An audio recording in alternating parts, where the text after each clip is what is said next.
গুলি আওড়াতে আওড়াতে আমরা টালমাটাল পা রাখি প্রকৃতির কোলে। প্রথমে চার দেয়ালের মাঝে, তারপর বাড়ির উঠোনে, সামনের খোলা মাঠে, আরও বেড়ে চলে আমাদের সীমানা। মাতৃভাষা মাতৃদুগ্ধ সম। টালমাটাল পদচারণ কখন যেন অলক্ষ্যে দৃঢ় পদক্ষেপে পরিণত হয়। মায়ের শেখানো আধো আধো বলি পরিণত হয় প্রতিবাদের ভাষায়। সেই দৃঢ় পদক্ষেপে ঋজু কণ্ঠস্বরে আমরা আমাদের ন্যায্য প্রাপ্য আদায় করতে জানি। 1948 সালে পাকিস্তানের গণপরিষদে বাংলা ভাষার স্বীকৃতির জন্য প্রথম দাবি তোলেন ধীরেন্দ্রনাথ দত্ত। 1948-এর সেই দাবি ছাত্র জনতার হাত ধরে পূর্ণতা পায় 1952-তে। 21 চির অম্লান হোক প্রজন্ম থেকে প্রজন্মে। 1952-র সেই ভাষা আন্দোলনের ইতিহাস 2025-এ এসেও সমহিমায় মহিমান্বিত। আমরা এবার আমাদের নতুন প্রজন্মের কাছ থেকে শুনে নিই অমর 21-এর সেই ইতিহাস। আমাদের ভাষা আন্দোলনের ইতিহাস শুরু হয় সেই 1947-এ। 1947-এ ব্রিটিশ ইন্ডিয়া ভাগ হয়ে ইন্ডিয়া আর পাকিস্তান দুইটি দেশ হয়। পাকিস্তান দুই ভাগ হয়, ইস্ট পাকিস্তান আর ওয়েস্ট পাকিস্তান। এই ইস্ট পাকিস্তানই আমাদের এখনকার বাংলাদেশ। তখন পাকিস্তানের 6% মানুষ উর্দুতে কথা বলতো আর 54% মানুষ বাংলাতে কথা বলতো। কিন্তু 1948-এ পাকিস্তানের গভর্নর জেনারেল মোহাম্মদ আলী জিন্নাহ বলেন যে Urdu shall be the only state language of Pakistan। তখন বাংলার মানুষ আন্দোলন শুরু করে। তারা চায় বাংলাকেও রাষ্ট্রভাষা করা হোক। 20 ফেব্রুয়ারি 1952-তে এইসব আন্দোলন নিষিদ্ধ করা হয়। 21 ফেব্রুয়ারি 1952-তে ছাত্র আর সাধারণ মানুষ সবাই মিলে আন্দোলন শুরু করে। তখন পুলিশ তাদের দিকে গুলি করে। সেই গুলিতে শহীদ হয়ে সালাম, বরকত, রফিক, জব্বার, শফিউর আর ওয়ালিউল্লাহ। এই খবর যখন ঢাকায় সবাই জানতে পারে, তখন মানুষ দোকানের কাজ বন্ধ করে ধর্মঘট শুরু করে। এরপর অনেক আন্দোলনের পরে মে 7, 1954-এ বাংলাকে রাষ্ট্রভাষা হিসেবে ঘোষণা দেওয়া হয়।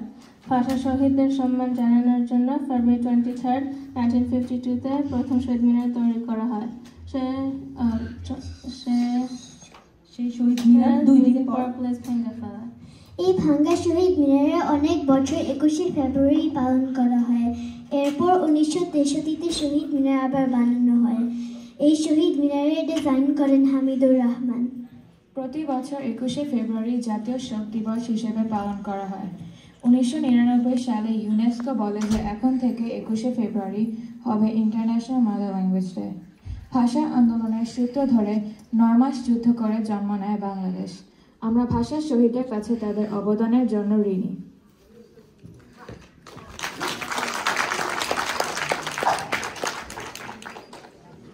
খোকার বুক পকেটের রক্তে ভেজা চিঠি ছড়িয়ে পড়ল হাজার হাজার ছাত্র ও সাধারণ মানুষের বুকে।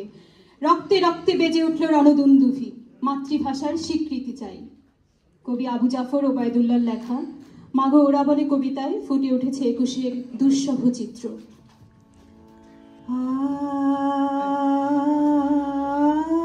কুমড়ো ফুলে ফুলে নুয়ে পড়েছে লতাটা, সজনে ডাটায় ভরে গেছে গাছটা, আর আমি ডালের বড়ি শুকিয়ে রেখেছি। খোকা তুই কবে আসবি, কবে ছুটি? চিঠিটা তার পকেটে ছিল, ছেঁড়া আর রক্তে ভেজা। মা গো, ওরা বলে সবার কথা কেড়ে নেবে, তোমার কোলে শুয়ে গল্প শুনতে দেবে না। বলো মা, তাই কি হয়? তাই তো আমার দেরি হচ্ছে। তোমার জন্য কথার ঝুড়ি নিয়ে তবেই না বাড়ি ফিরব। লক্ষ্মী মা, রাগ করো না, মাত্র তো আর কটা দিন। পাগল ছেলে, মা পরে আর হাসে। তোর উপরে রাগ করতে পারি?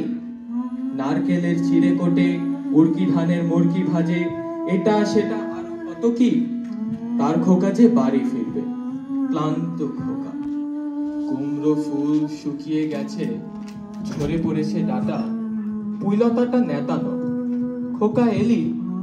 ঝাপসা চোখে মা তাকায় উঠোনে উঠোনে, যেখানে খোকার সব শকুনিরা ব্যবচ্ছেদ করে।